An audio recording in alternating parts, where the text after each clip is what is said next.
नमस्कार, city vision के दर्शकों को मेरी ओर से प्यार भरा नमस्कार। तो आज हम भक्तिमय रूप में रंगने आए हैं। आज हम वृंदावन कॉलोनी में श्री अष्टसखी राधा कृष्ण देवस्थानम शिवालय में आए हैं ताकि हम भक्ति भाव के बारे में कुछ जान सके। आज यहाँ पे 108 शिवलिंग की प्राण प्रतिष्ठा हुई है।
दो शब्द पूछना चाहेंगे इन लिंगों के बारे में। जी, यहाँ पर नमस्कार आप सभी दर्शकों को। यहाँ पर 12 ज्योतिर्लिंग की स्थापना फरवरी में हुई थी और अब अर्धनारीश्वर शंकेश्वर 108 शिवलिंग की स्थापना हुई है। आप सभी जानते हैं कि 12 ज्योतिर्लिंग में सबसे पहले गुजरात के सोमनाथ ज्योतिर्लिंग आते हैं। तो यहाँ पर जो 12 ज्योतिर्लिंग है वो जैसे जहाँ पर है वैसे ही वहाँ पर है। मतलब अगर गुजरात में सोमनाथ में जो शिवलिंग है वैसे के वैसे ही यहाँ पर आपको मिलेंगे। और ये है सोमनाथ ज्योतिर्लिंग सबसे पहले सौराष्ट्र का। और आपको अब बताते हैं हम मल्लिकार्जुन जी, हमारे यहाँ का तेलंगाना का जो श्रीशैलम है मल्लिकार्जुन, वहाँ पर भी ऐसे ही ज्योतिर्लिंग है, सेम टू सेम ज्योतिर्लिंग यहाँ पर है। तो आपने देखा होगा सभी मंदिर में एक जैसे लिंग रहते हैं, पर यहाँ पर विशेषता ये है कि जिस ज्योतिर्लिंग में जैसे लिंग है सेम टू सेम वैसे लिंग यहाँ पर है। तीसरा लिंग है महाकालेश्वर, उज्जैन के महाकालेश्वर, वो यहाँ पर है। और चौथे हैं ओमकारेश्वर ज्योतिर्लिंग, तो ओमकारेश्वर ज्योतिर्लिंग आपको मिलेंगे और सेम वहाँ पर भी आपको ऐसे ही दर्शन होंगे। आप देख सकते हैं यह खासियत सिर्फ तिरुमलगिरी वृंदावन नगर कॉलोनी में ही है। और अब अर्धनारीश्वर शिवलिंग भी यहाँ पर स्थापना हो चुके हैं। आज अर्धनारीश्वर 108 शिवलिंग, और ये बैजनाथ, परली बैजनाथ शिवलिंग की स्थापना हुई थी यहाँ पर। ये भी सेम वैसे ही मिलेंगे आपको बैजनाथ में। भीमा शंकर, जी हाँ, पूना से आगे जो है वो ये भीमा शंकर शिवलिंग है, वो भीमा शंकर शिवलिंग की स्थापना हुई है। और यहाँ से आप जा सकते हैं, देख सकते हैं शंकर जी, पार्वती माँ और नंदी जी और गणेश जी, और बीच में मणि महेश। आपने देखा होगा रामेश्वरम में मणि महेश शिवलिंग की स्थापना हुई, वो मणि महेश आज यह चलत शिवलिंग की स्थापना हुई है। और ये स्फटिक शिवलिंग, मतलब आपको कहीं पे भी जाने की आवश्यकता नहीं है, आपको सिर्फ तिरुमलगिरी वृंदावन कॉलोनी में आने पर आपको ये स्फटिक शिवलिंग, 12 ज्योतिर्लिंग, पारत शिवलिंग, मणि महेश शिवलिंग, अर्धनारीश्वर शिवलिंग, 108 शिवलिंग और शंकेश्वर के दर्शन होंगे। तो यही हम चाहते हैं भाग्यनगर की जनता से कि वे यहाँ आए और ये सभी शिवलिंग की एक ही जगह पर, यहाँ वहाँ ना घूमे, इधर एक उधर एक की जगह पर। ये देखिए पारत शिवलिंग, बहुत कम आपको देखने को मिलता है पारत शिवलिंग। पारत वो है जिस पर सोना गिरे तो पूरा टूट जाता है, और यही पारत, इसका शिवलिंग बनना ही मुश्किल है, बहुत कम मिलेगा आपको, हरिद्वार में मिलेगा। और सबसे बड़ा ज्योतिर्लिंग रामेश्वरम, और ये रामेश्वरम ज्योतिर्लिंग के आप दर्शन कर सकते हैं। नागेश्वर ज्योतिर्लिंग, इसमें सबसे बड़ी खासियत इस शिवलिंग की ये भी है कि आप परिक्रमा भी दे सकते हैं, क्योंकि इसका जो जलधारा है इनको एक ही दिशा दी गई है ताकि सभी लोग परिक्रमा कर सकते हैं। 6 ज्योतिर्लिंग इस तरफ, 6 ज्योतिर्लिंग उस तरफ। ये विश्वेश्वर शिवलिंग, और ये नासिक में विराजित त्र्यंबकेश्वर शिवलिंग, जिसमें आप देख सकते हैं ब्रह्मा विष्णु महेश जैसे आपको नासिक में दिखेंगे। त्र्यंबकेश्वर शिवलिंग 12 ज्योतिर्लिंगों में अभी तक आपने देखा है, अभी बचे हैं 2 ज्योतिर्लिंग। ये है केदारनाथ शिवलिंग। जी, आप केदारनाथ जाते हैं, कभी बारिश की वजह से वापस आ जाते हैं तो यहाँ आ जाइए, आपको केदार जी के अच्छे दर्शन होंगे। और नहीं भी जाते हैं तो आ जाइए, आप देख सकते हैं वहाँ फोटो में भी केदार शिवलिंग, और यहाँ शिवलिंग आपको समान मिलेंगे। और 12 ज्योतिर्लिंग में जो अंतिम ज्योतिर्लिंग है वह है कृष्णेश्वर शिवलिंग, और ये वो शिवलिंग है। आज जो प्राण प्रतिष्ठा हुई है वो है अर्धनारीश्वर शिवलिंग, क्योंकि बिना नंदी के दर्शन के आप शिवलिंग के दर्शन नहीं कर सकते। जो भी आपको मन्नत बतानी है, जो भी आपकी मनोकामना है, वह नंदी को बतानी है, और नंदी जी शिव तक पहुंचाते हैं, क्योंकि नंदी गण है। अब हम चलते हैं, आज ये जो आपको 12 ज्योतिर्लिंग बताए थे वो फरवरी में प्राण प्रतिष्ठा हुई थी, और आज हुए हैं ये शंकेश्वर के साथ 108 शिवलिंग। अभी जस्ट पूर्णाहुति हुई है, समापन हुआ है पूजा का, और प्राण प्रतिष्ठा हुई है 108 शिवलिंग की। और ये 108 शिवलिंग में हम जब शंख पर जल डालेंगे तो वही जल चढ़ता हुआ नीचे अर्धनारीश्वर शिवलिंग पर चढ़ेगा। और यही श्री अष्टसखी राधा कृष्ण देवस्थानम शिवालय, श्री हरिहर देवस्थानम की खासियत है कि यहाँ पर 12 ज्योतिर्लिंग एज इट इज है, और अर्धनारीश्वर शिवलिंग है, और 108 शिवलिंग है, और शंकेश्वर भी है। साथ ही साथ नवग्रह का भी आप दर्शन कर सकते हैं। जैसे शनिवार आता है तो आप शनिदेव को तेल चढ़ाते हैं, जिनको बुध का ग्रह सता रहा है वो बुध की पूजा करते हैं, तो इसी तरह आप नवग्रह के भी यहाँ पर दर्शन कर सकते हैं। और अभी आपको अष्टसखी भी बताएंगे। ये बड़ा विशाल मंदिर है, यहाँ श्री राधा कृष्ण अपनी 8 सखियों के साथ विराजमान है। यहाँ गणपति है, यहाँ पर हनुमान जी है, यहाँ पर संत भी हैं, क्योंकि संतों के बिना भक्ति नहीं मिलती है। तो यहाँ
भक्त जी श्री तरुण कुमार जवर जी से हम इस मंदिर के बारे में विवरण जानेंगे।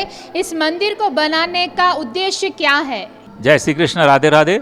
श्री अष्टसखी राधा कृष्ण देवस्थानम शिवालय की ओर से मैं आपका हार्दिक स्वागत करता हूं।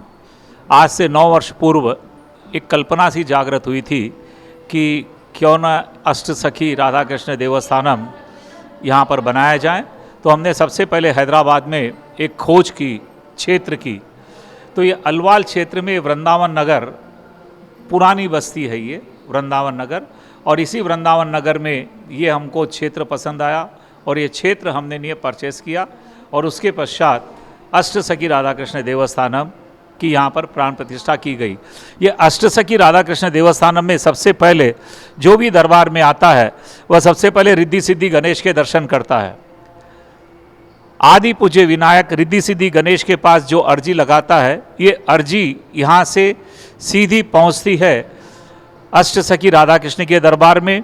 ये अष्ट सखियाँ राधा रानी की वे 8 सखियाँ हैं, ललिता, विशाखा, चित्रलेखा, इंदुलेखा, चंपकलता, तुंग विद्या, रंग देवी और सुदेवी।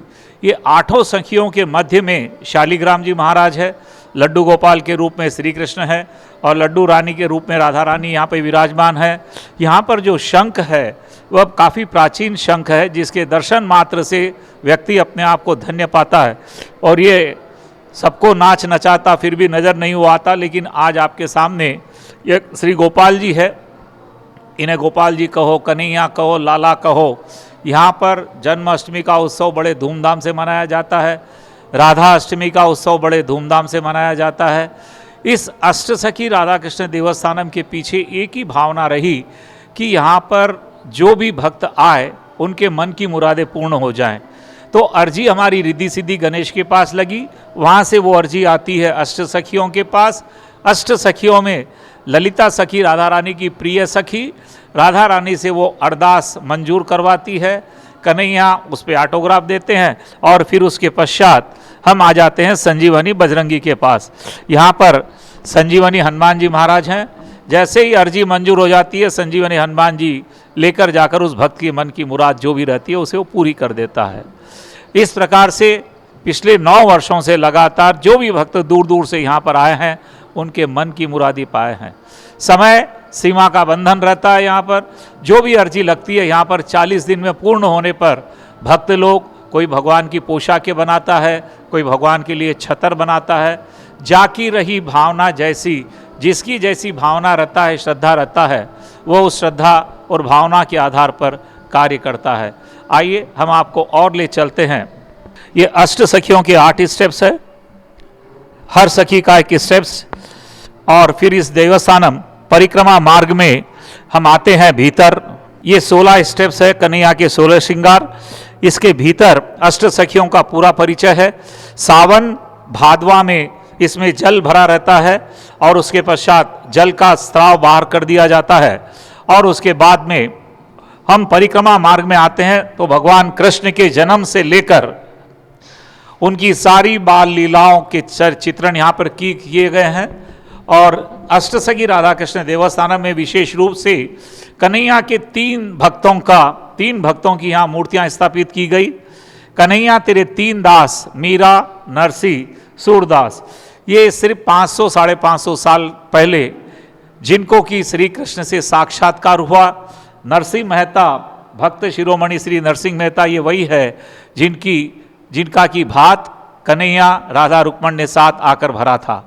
इस देवस्थानम के निर्माण में मात्र ये हमारे सहयोगी सदस्य रहे। सिर्फ 1000 रुपए से ये अपने देवस्थानम बना हमारा। आप देख रहे हैं विभिन्न प्रकार के अपने कृष्ण की बाल लीलाओं के बारे में यहाँ पर। और ये सूरदास, संत सूरदास जी महाराज, जो भी भक्त आते हैं हम उनसे यही कहते हैं कि भक्ति हो तो सूरदास जैसी, नरसिंह मेहता जैसी अष्ट सखी संग महारास करते हुए। महारास में आपने देखा होगा कि श्री कृष्ण महारास में संपूर्ण गोपियों के साथ में रासलीला करते हैं, लेकिन रहते हुए हैं केवल राधा रानी के संग। उसका जीता जागता उदाहरण, कन्हैया जिस राधा के संग में रहता है उसके हाथ में बांसुरी रहेगी। बाकी किसी के पास भी ये बांसुरी नहीं होती है, केवल कन्हैया की ये माया है जो कि महारास में सारी गोपिकाओं के मध्य में नजर आती है। हर गोपी यही समझती है कि देखिए कन्हैया हमारे साथ है, कन्हैया हमारे साथ है, लेकिन कन्हैया राधा रानी के प्रिय हैं, वे राधा रानी के संग ही रहते हैं। भारतवर्ष में अष्टसखी राधा कृष्ण देवस्थानम पहला मंदिर वृंदावन में बिहारी जी के मंदिर के पीछे है। ये अष्टसखी राधा कृष्ण देवस्थानम ये वृंदावन का मंदिर है और ये अंतिम झांकी लाला की, और ये हैदराबाद का ये मंदिर अपने अष्टसखी राधा कृष्ण देवस्थानम दूसरा मंदिर है। फरवरी से 7 फरवरी तक श्री शिव महापुराण गाथा देवी रजनी चंद्रिका जी आने वाली हैं, उनकी यहाँ पर गाथा होगी। आपसे निवेदन करता हूँ मैं समय रहते हुए अवश्य एक बार श्री अष्टसखी राधा कृष्ण देवस्थानम की ओर पधारें। देवस्थानम में एक सत्संग हॉल है जिसमें कि सारे कार्यक्रम होते रहते हैं। 500 आदमी के भोजन करने की व्यवस्था है, सारे बर्तन यहाँ पर विद्यमान है। आप इस देवस्थानम में हर प्रकार से जन्मदिन कर सकते हैं, वैवाहिक वर्षगांठ मना सकते हैं, उसमें किसी प्रकार का कोई शुल्क नहीं लिया जाता। और इस देवस्थानम के बाहर के बारे में आपको 2 झांकी और बतला देता हूँ मैं चलते चलते। और ये पीपल का वृक्ष है जो 9 साल पहले लगाया गया था। आप इस पीपल के वृक्ष की विशेषता ये है कि आप देखिए ये वन साइड ही आ रहा है बाहर की तरफ, क्योंकि भीतर देवता का वास है तो बाहर आने वाले भक्तों को छाया देता है ये अपने। और सावन के महीने में यहाँ तुलसी लगाई जाती है, हर बार की तरह इस बार भी तुलसी लगाई गई है यहाँ पर अपने। ये देवस्थानम की और एक विशेषता ये है कि ये अष्टसखी वृक्ष इसे कहते हैं। आप देख रहे हैं अष्टसखी वृक्ष, ये बहुत पहले से ही था, वृंदावन नगर पहले से था और इस वृंदावन नगर में ही अष्टसखी राधा कृष्ण को विराजमान होना था। वे यहाँ पर आए और उसके पश्चात 12 ज्योतिर्लिंग की स्थापना हुई, प्राण प्रतिष्ठा हुई। इसके बारे में आपको पता चल ही चुका है। मेरा आपसे अनुरोध है कि आप अवश्य आए, दर्शन पाएँ और कुछ पुण्य लेकर जाएं। धन्यवाद। जय श्री कृष्ण। राधे राधे।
कृतस्यास्मिन्यग्ने धारयाम नमोभिः उपब्रह्माज्रेणावक्षस्यमानञ्जतो श्रेण्वो ममिद्गौरवेतदा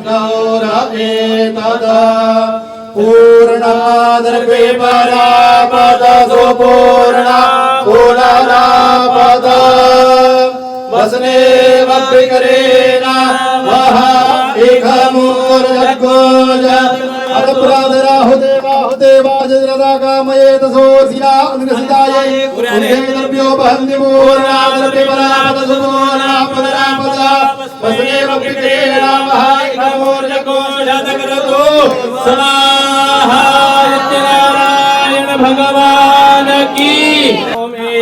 जमेत सृष्टमेत सृष्टमे पंचजमे पंचजमे सप्तजमे सप्तजमे नवजमे नवजम एकादशजम एकादशजमे त्रयोदशजमे त्रयोदशजमे पंचदशजमे पंचदशजमे सप्तदशजमे सप्तदशजमे नवदशजमे नवदशजम एकविंशतिश्चम एकविंशतिश्चमे त्रयोविंशतिश्चमे स्वाहा बोलते नारायण भगवान की। चलिए आरती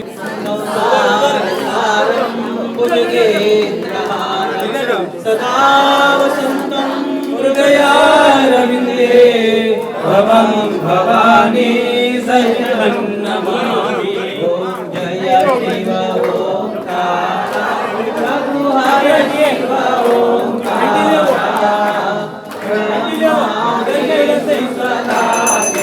भोले भोले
ओम जय अम्बे गौरी कंचन काल विराजत अगर कपूर भागे मैया अगर कपूर भागे श्रीमाल गे तुम्हें राजत नगर कोट में गोविंद कोटि रतन गोदी नमः पार्वती पतये हर हर महादेव हर सौराष्ट्रे सोमनाथं च श्रीशैल्ये मल्लिकार्जुनम् उज्जयिन्यां महाकालम् ओंकारम् अमरेश्वरम् परल्यां वैद्यनाथं च डाकिन्यां भीमशङ्करम् सेतुबन्धे तु रामेशं नागेशं दारुकावणे वाराणस्यान्त विश्वेशं त्र्यम्बकं गौतमीतटे हिमालये तु केदारं कृष्णेशं तु शिवालये एतानि ज्योतिर्लिङ्गानि सायं प्रातः पठेन्नरः सप्तजन्मकृतं पापं स्मरणेन विनश्यति नमः पार्वती पतये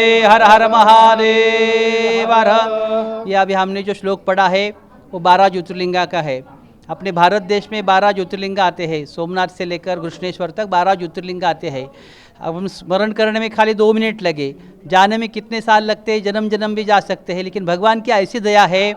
तो यहाँ के जो भक्तगण हैं उनकी सहायता से जो ये अष्टसखी मंदिर है उसी के बाजू में 12 ज्योतिर्लिंग का एक ही स्थान पर विराजमान किए गए हैं। वो फरवरी में प्राण प्रतिष्ठा हुई थी। उसके बाद बोल तो दूध में शक्कर ऐसा योग है। अभी अर्धनारीश्वर और नर्मदेश्वर के 108 लिंग स्थापित हुए हैं। आज के प्राण प्रतिष्ठा के मुहूर्त पे 108 शिवलिंग की स्थापना हुई। उसके साथ मणिशंकरेश्वर भगवान की भी स्थापना हुई है। और भगवान का बोलते ऐसी बहुत इतनी दया है कि एक ही जगह पे आप सब ये दर्शन पा सकते हैं। ये सब भगवान की कृपा के बिना होता नहीं है। ऐसा मंदिर बहुत दुर्लभ मिलता है। और एक ही जगह पे आपको 12 ज्योतिर्लिंग के दर्शन मिल सकते हैं। मणिशंकेश्वर का दर्शन हो सकता है, नर्मदेश्वर भगवान, इतने सुंदर छोटे छोटे लिंग है। आप जब भी दर्शन करेंगे आपका जन्म सफल हो जाएगा।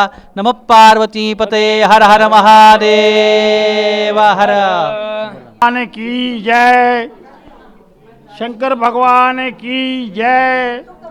आज हमारे यहाँ गणेश जी की, शंकर भगवान की जो प्रतिष्ठा हुई है, बहुत ही भव्य रूप से, बहुत ही भव्य दर्शन हुए हैं और अभी सभी भक्तों ने बहुत इसमें आनंद लिया है। हमारे तरुण जी जो संस्थापक हैं, मैं इसमें, मेरा नाम महेश नरेठा है, मेरे भाई साहब चेयरमैन हैं, मैं उनके साथ काम करता हूँ और जो भी चीज़ है, जो व्यवस्था है, वो माता रानी की कृपा से, शंकर भगवान की कृपा से देख रेख करते हैं।